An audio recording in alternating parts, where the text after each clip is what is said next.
सबसे पहले आइए हम शुरुआत करते हैं। तो मेरा टॉपिक आज जीनियोलॉजी ऑफ जीसस क्राइस्ट पे है, प्रभु यीशु मसीह की वंशावली पे। सो ये जो पवित्र बाइबल है, ये परमेश्वर का वचन है, शुरू से लेके आखिरी तक हर बात इसकी सच्ची है। और परमेश्वर का वचन कहता है कि ये धरती, ये आसमान, ये कायनात टल जाएगी, पर परमेश्वर का वचन कभी नहीं टलेगा। और ये वचन शुरू से लेके आखिरी तक सिर्फ एक और एक ही के बारे में है, और वो है वो यीशु मसीह। तो आइए हम देखते हैं यीशु मसीह की वंशावली को। अगर कोई एक मैथ्यू चैप्टर 1, अगर आपने इसको एक खोल ले, और दूसरा कोई Luke chapter 3 verse 23। Matthew chapter 1 और मैथ्यू 1 से आप बस 1 to 4 is fine, 1 to 4, 1 to 5 is fine जी। अब्राहम की संतान, दाऊद की संतान, यीशु मसीह की वंशावली। अब्राहम से इसहाक उत्पन्न हुआ, इसहाक से याकूब उत्पन्न हुआ, याकूब से यहूदा और उसके भाई उत्पन्न हुए। यहूदा और तमार से फिरिस व जोर उत्पन्न हुए। फिरिस से हिजरोन उत्पन्न हुआ, हिजरोन से एराम उत्पन्न हुआ, एराम की अमीनादाब उत्पन्न हुआ, अमीनादाब से नहशोन और नहशोन से सलोमन उत्पन्न हुआ, सलोमन और राहाब से बोआज उत्पन्न हुआ, बोआज और रूत से ओबेद उत्पन्न हुआ, और ओबेद से यशै उत्पन्न हुआ, और यशै से दाऊद राजा उत्पन्न हुआ। जी, इतना काफी। इससे पहले कि हम और डिटेल में जाएं, मैं आपको ये बताना चाहता हूँ कि मैथ्यू जो है वो नए नियम की पहली किताब है, और पुराने नियम की जो किताब थी वो मलकाई थी। और इन दोनों किताबों के बीच में 400 वर्ष का गैप था। अगर थियोलॉजी में और जब हम बाइबल स्कूल जाते हैं, इस वक्त को एक साइलेंट पीरियड कहा जाता है। और इस वक्त में ना कोई प्रोफेसी हो रही थी, ना कोई परमेश्वर का वचन हो रहा था। ऑलमोस्ट इस तरीके से ऐसी बात हुई थी कि जैसे अगर आप कोई पार्टी में हो, तो कोई अगर अनाउंसमेंट की जाती है तो 1 मिनट के हर एक के लिए कहा जाता है कि प्लीज़ खामोश, can I have your attention please. तो यहाँ इस तरीके से देखा लग रहा है कि 400 साल तक परमेश्वर ने एक साइलेंट पीरियड रखा, कोई प्रोफेसी नहीं हो रही है, कोई वचन दिया नहीं गया। उसके बाद एक पहला चैप्टर दी जा रही है मैथ्यू की, और उसमें मैथ्यू जो है वो इजरायलियों के सामने ये साबित करना चाह रहा है कि यीशु मसीह पैदा हुआ है। जिस मसीह का हम इंतजार कर रहे थे, वो दाऊद की संतान पैदा हुआ है, और उसके पहले चैप्टर में ही वो जीनियोलॉजी से यीशु मसीह की शुरुआत करता है। तो मैं आपका ध्यान इस चैप्टर मैथ्यू चैप्टर 1 के 16वें अध्याय में लाना चाहता हूँ। अगर कोई पढ़ दे वर्स 16। और याकूब से यूसुफ उत्पन्न हुआ जो मरियम का पति था, जिससे यीशु जो मसीह कहलाता है उत्पन्न हुआ। उत्पन्न हुआ, जो मरियम से जो यीशु मसीह कहलाता है उत्पन्न हुआ, बोर्न। अगर हम इसी चीज को अगर लूक चैप्टर 3 और 23 में जाए, अगर कोई पढ़ सके सिर्फ वर्स 23, चैप्टर 3 वर्स 23। जब यीशु को तालीम देने लगा, करीबन 30 वर्ष का था, और जैसा कि समझा जाता है यूसुफ का बेटा था, और एली का, और वो मतात का, और वो लावी का, और वो मलकी का, और वो यना का, और वो यूसुफ का। ओके, सो यहाँ पर जैसा कि समझा जाता है, ओके, तो यहाँ पर 2 चीज पॉइंट होती है जो यशायाह ने 700 साल पहले भविष्यवाणी की थी। अगर कोई यशायाह 9:6 पढ़ते, आई थिंक हमारी बच्चियों ने आज पढ़ा था। यहाँ पर लिखा है, for unto us a child is born, unto us a son is given. ये हमको हमेशा क्रिसमस के टाइम में, खासकर क्रिसमस कार्डों में बहुत सुनाई देता है और देखने को मिलता है कि अ चाइल्ड इज बोर्न, मरियम से उत्पन्न हुआ, और अ सन इज गिवन किसे दिया गया था? यूसुफ को दिया गया। तो मसीह जो मैथ्यू साबित करना चाह रहा है कि वो दाऊद का पुत्र था, वो पैदा भी हुआ और वो गोद भी लिया गया। तो मरियम से उत्पन्न हुआ, और उसे गोद किसने लिया? यूसुफ ने लिया, और वो यूसुफ का पुत्र कहलाता था। जैसा हम जानते हैं, वो यूसुफ का पुत्र नहीं था, वो परमेश्वर का पुत्र था, पर यूसुफ को गोद लिया गया, राइट। तो आइए हम आगे और से देखते हैं। तो 10 और आगे ये लिखा है कि and the government will be upon his shoulder, his name will be called wonderful counsellor, mighty God, everlasting father, a prince of peace. तो आइए हम आगे और देखते हैं। जैसे जियोलॉजी में मेरी मासी ने पढ़ा, इब्राहिम से इज़हाक से याकूब, याकूब से जुड़ा उसके भाई, और सारे ये जीनियोलॉजी एक के बाद एक के बाद एक के बाद एक के बाद आती जाती है। ये दो जीनियोलॉजी जो एक हमें मैथ्यू में मिलती है और एक लूक में पाई जाती है, ये दो जीनियोलॉजी है अलग अलग। एक तो है मरियम की जो आपको मैथ्यू चैप्टर 1 में मिलेगा, और ये दाऊद के एक पुत्र सालोमन की तरफ से है। दूसरा जो आपको लूक में मिलता है, ये यूसुफ की जीनियोलॉजी है जो दाऊद के पुत्र नाथन की तरफ से मिलता है। तो यहाँ पर भी उसने ये बात को साबित किया है कि जिस लाइन से आप देखिए, दोनों लाइन से ही यीशु मसीह परमेश्वर का पुत्र दाऊद की संतान कहलाता है। और इस वर्ष के जब हम आखिरी में आते हैं, जहाँ पर वर्ष 17 है, वहाँ पर लिखा गया है कि इब्राहिम से दाऊद 14 वर्ष, दाऊद से बेबीलोन 14 वर्ष, और बेबीलोन से क्राइस्ट 14 वर्ष। तो मैथ्यू ने यहाँ पर 14 वर्ष 14 वर्ष 14 वर्ष क्यों कहे हैं? ठीक है, कई लोग कहते हैं कि ओ मैथ्यू तो कुंजी लेने वाला था, IRS का टैक्स कलेक्टर था, पैसे का लेन देन करता था, उसे नंबर बड़ा पसंद आता था। सही है, हो सकता है, पर इसके संग संग इसका एक कारण और भी है कि हिब्रू में जिमात्रिया नाम की एक चीज़ होती है, जो ये आज की नहीं है, बहुत पुराने ज़माने की है, कि हिब्रू के हर लेटर के पीछे एक नंबर होता है। और ये हिब्रू के जो लेटर्स हैं, ये हमको, अगर मैं सही हूँ तो साम 119 में आपको पूरे अल्फ़ाबेट मिलेंगे, आलिफ, दलित, हे, वाव। तो अगर आप दाऊद का नाम लिखा जाए तो दाऊद का नाम हिब्रू में लिखा जाता है दलित, वाव, दलित। तो नंबर 4 6 4 अगर जोड़ा जाए तो 14। तो उसने यहाँ पर 3 बार कहा कि इब्राहिम से दाऊद 14 वर्ष, दाऊद से बेबीलोन 14 वर्ष, और बेबीलोन से क्राइस्ट 14 वर्ष। तो यहाँ ये साबित करने की कोशिश कर रहा है कि यही है वो दाऊद की संतान जिसके लिए हम इंतजार कर रहे थे।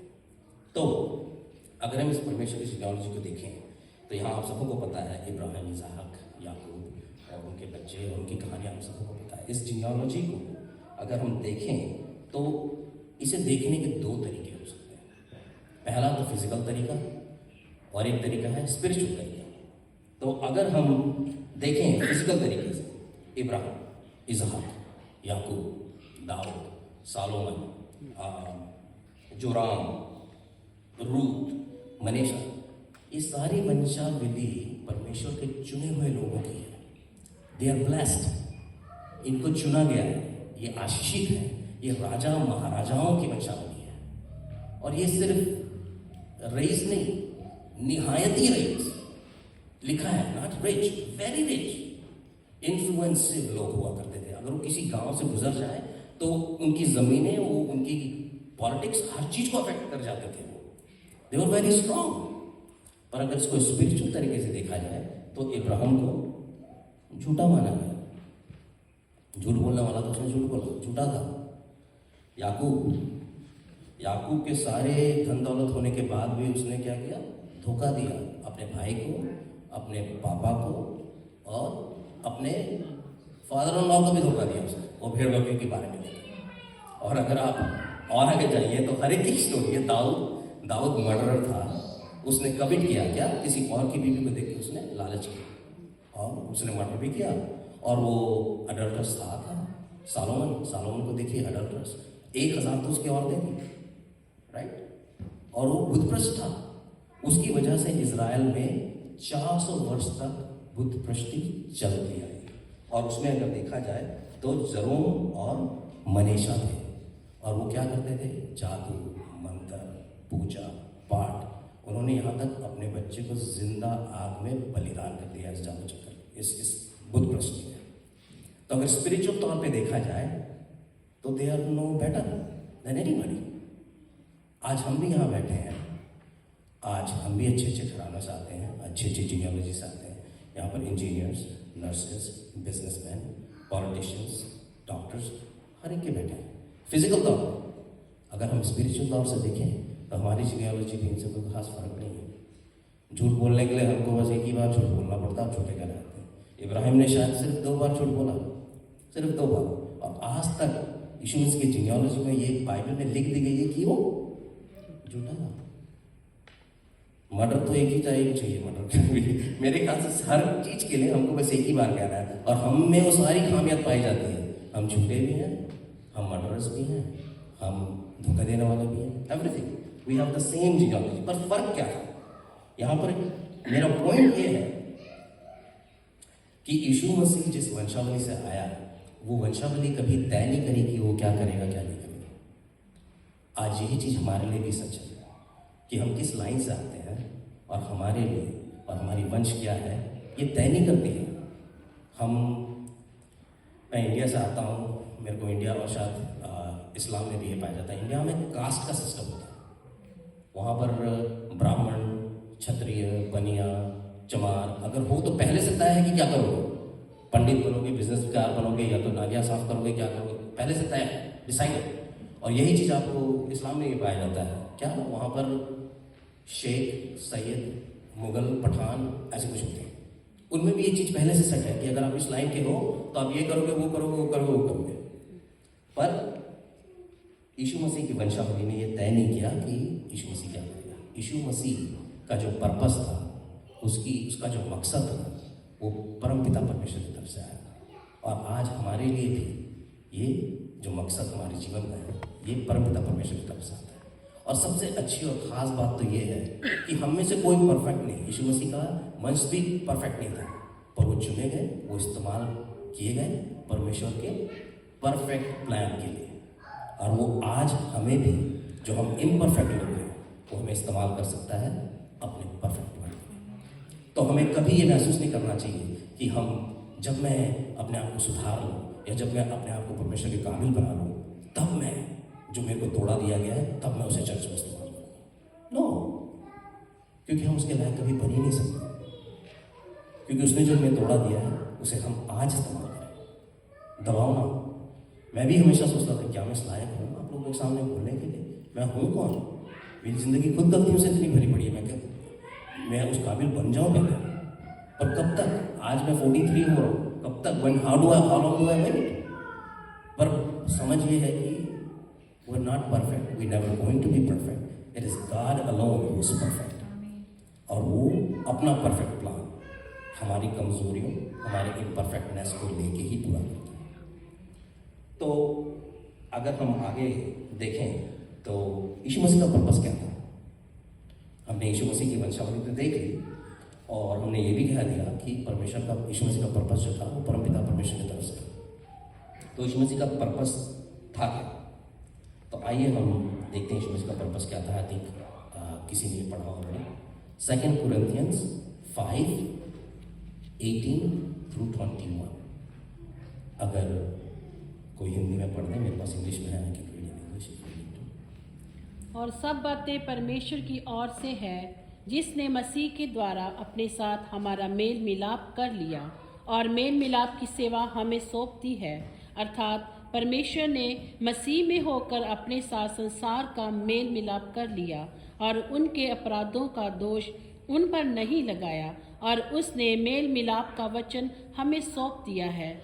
सो हम मसीह के राजदूत हैं, मानो परमेश्वर हमारे द्वारा समझता है कि हम मसीह की ओर से निवेदन करते हैं कि परमेश्वर के साथ मेल मिलाप कर लो। जो पाप से अज्ञात था, उसी को उसने हमारे लिए पाप ठहराया कि हम उसमें होकर परमेश्वर की धार्मिकता बन जाएं। आमीन। तो इस वर्ष में परमेश्वर का पर्पस नजर आता है। क्या है? लिखा है कि now all things are of God who has reconciled us to himself through Jesus Christ. तो यीशु मसीह का पर्पस क्या था? कि वो हमें परमपिता परमेश्वर से हमारा मेल मिलाप करा दे, राइट? That's it. और इस वर्ष में मेल मिलाप जो है 5 बार कही गई है। तो यहां पर ये शब्द उभर के आता है, बाहर निकल के आता है, मेल मिलाप। मेल मिलाप की जो बात है, इस पर अगर हम थोड़ा गौर करें तो मैं आपसे पूछता हूं, मेल मिलाप होता किसके बीच में? मेल मिलाप ऐसे 2 लोगों के बीच में होता है जिसके बीच में तनाव हो, जिसके बीच में लड़ाई झगड़े हो, या उनके बीच में गिले शिकवे हो। मेल मिलाप उनके बीच में की जाती है। अगर हम मेल मिलाप किसी का कराना चाहते हैं तो सबसे पहले दो पार्टीज को टेबल में लाना पड़ेगा, और दो पार्टी टेबल में तभी आएगी जब उनको लगे कि सेफ है। ये नहीं कि मैं वहां जाऊं और मेरे को पनिशमेंट कर दे या पनिशमेंट हो जाए। तो वहां पर फियर नहीं होना चाहिए, वहां पर पनिशमेंट नहीं होनी चाहिए। फिर तीसरी बात यह है कि वहां जाएंगे तो उनका फायदा क्या होगा? दोनों पार्टी को अपना अपना फायदा चाहिए, तब जाके मेल मिलाप होता है, राइट। तो आइए हम देखते हैं कि यहाँ पर परमेश्वर पिता ने हमारे मेल मिलाप के लिए क्या किया। तो यहाँ पर अगर कोई प्लीज रोमन 6:23 पढ़ दे।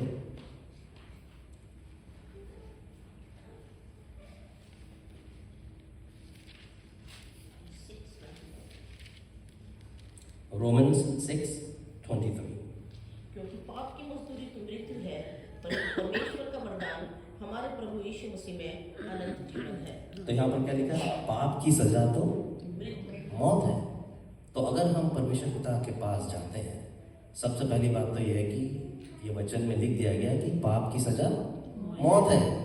तो अगर पाप है तो उसका बलिदान तो किसी को देना पड़ेगा, राइट।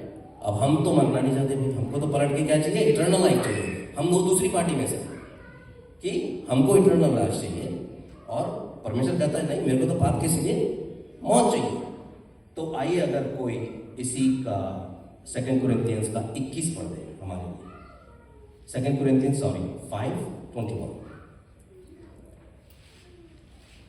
जो पाप से अज्ञात था उसी को उसने हमारे लिए पाप ठहराया कि हम उसमें होकर परमेश्वर की धार्मिकता बन जाएं। आमीन। आमीन। तो परमेश्वर, परमपिता परमेश्वर ने क्या किया? He made Jesus, who knew no sin, to be sin for us, that he might become the righteousness of God in him. तो परमेश्वर ने यीशु मसीह को ही पापी ठहरा दिया, जो पाप को जानता ही नहीं था। और परमेश्वर यीशु मसीह हमारे लिए क्रूस पे चढ़ गया और हमारे लिए मौत सही। तो अब तक तो हमको कुछ करने की जरूरत नहीं पड़ी, हम टेबल में आ गए, हमें कुछ नहीं करना। परमेश्वर पिता ने अपने पुत्र को दिया, उसके कांधे पे ही सारा पाप दे दिया और उसे ही बलिदान कर दिया। और ये निष्कलंक होली सैक्रिफाइस परमेश्वर के नजर में सेटिस्फाई था, और परमेश्वर ने इस सैक्रिफाइस को कबूल किया। और अब उसके बाद हमने कुछ अब तक नहीं किया, हमने कुछ नहीं दिया, और बदले में हमको क्या मिलता है? A gift. और हमको गिफ्ट मिल रहा है, इससे अच्छी डील क्या हो सकती है? अब तक हम पार्टी में गए हैं, ठीक है, मेल मिलाप के लिए हमको कुछ देने की जरूरत नहीं पड़ी, उल्टा हमें गिफ्ट मिल रहा है। क्या गिफ्ट मिल रहा है? A gift of God is eternal life in Christ Jesus. अब ये नहीं कि आपको कोई इटर्नल लाइफ का गिफ्ट दे दिया, हाँ जी मैं चला जी, मैं अपने लुचपन में अपनी मस्ती में चला, अब तो मैं तो मरने सा। No, it is only available to you in Christ Jesus our Lord. और ये कहीं नहीं मिलता, राइट।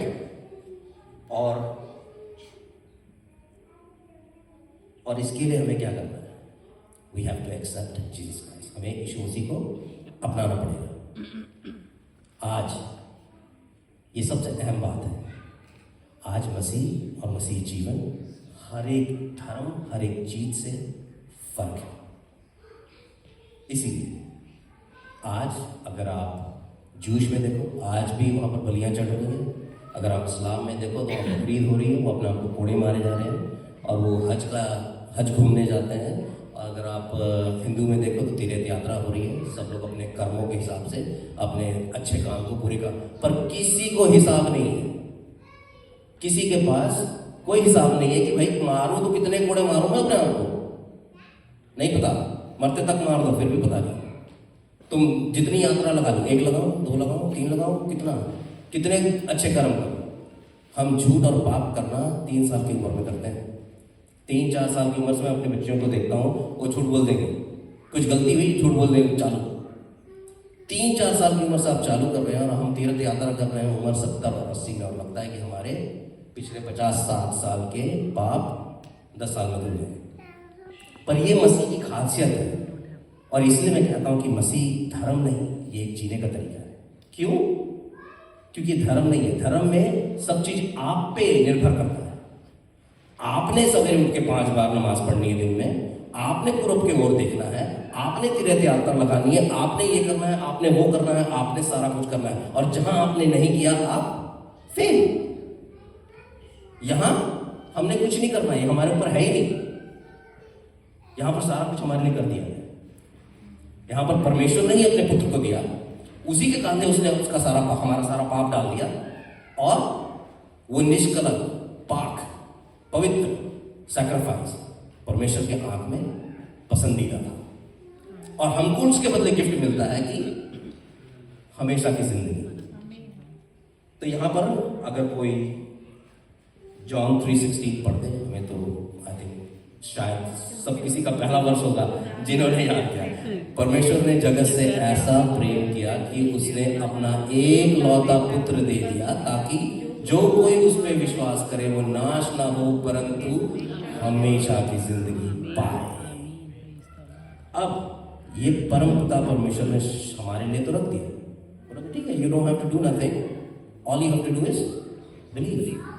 अब अगर हम उसके पुत्र के पास जाएं और उससे बात करें, तो उसका पुत्र क्या कहता है परमेश्वर? अगर यीशु मसीह क्या कहता है? अगर कोई जॉन 14:15-18 पढ़ दे प्लीज। जॉन 14।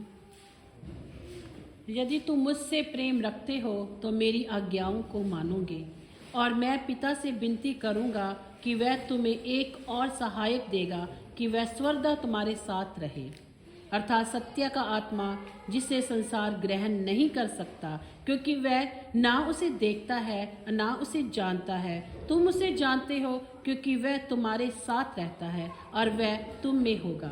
मैं तुम्हें अनाथ न छोड़ूंगा, मैं तुम्हारे पास आता हूँ। Okay, thank you. तो यहाँ पर मैं आपका अटेंशन 2 चीज़ों पे लाना चाहूँगा। एक तो जब हमने 2 कोरिन्थियंस पढ़ा तो इंग्लिश में लिखा हुआ था वर्स 18 में कि जब हम परमेश्वर के संग मेल मिलाप करते हैं हमें मिनिस्ट्री ऑफ रिकंसिलिएशन मिलती है। तो हमको एक मिनिस्ट्री मिलती है रिकंसिलिएशन की, मेल मिलाप की एक मिनिस्ट्री हमको मिलती है बदले में। और दूसरी बात यहाँ पर परमेश्वर ने क्या लिखा है कि if you love me keep my commandments and I will pray that he will give you another helper. Who is the helper? Holy Spirit. The spirit of truth. तो हमको बदले में 2 चीजें मिलती हैं, राइट वे और इटर्नल लाइफ के लिए तो आगे हम पढ़ेंगे, वहां पर लिखा है कि you have to walk in the spirit. But right now as you believe in Jesus Christ, अगर हम परमेश्वर को विश्वास करते हैं तो हमें मिनिस्ट्री मिलती है रिकंसिलिएशन की और हमें मिलती है स्पिरिट ऑफ ट्रूथ। 2 चीजें हमें अभी मिलती है, राइट वे, ओके। और यही है जो खासियत जो मसीह को इस सलीब में, मसीहत को और इस क्रॉस में सबसे फर्क है कि the minute you accept Jesus Christ and you come to the cross, परमेश्वर क्या कहता है? मैथ्यू 11:28 एंड 30 में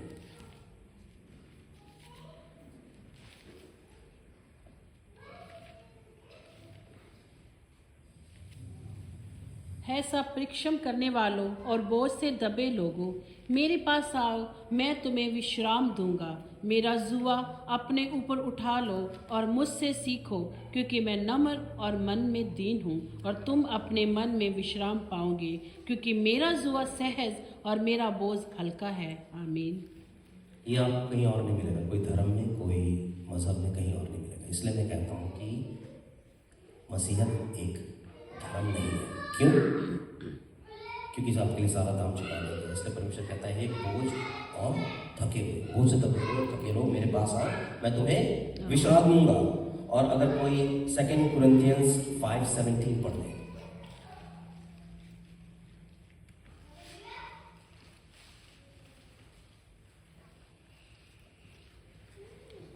सो यदि कोई मसीह में है तो वह नई सृष्टि है, पुरानी बातें बीत गई, देखो वह सब नई हो गई।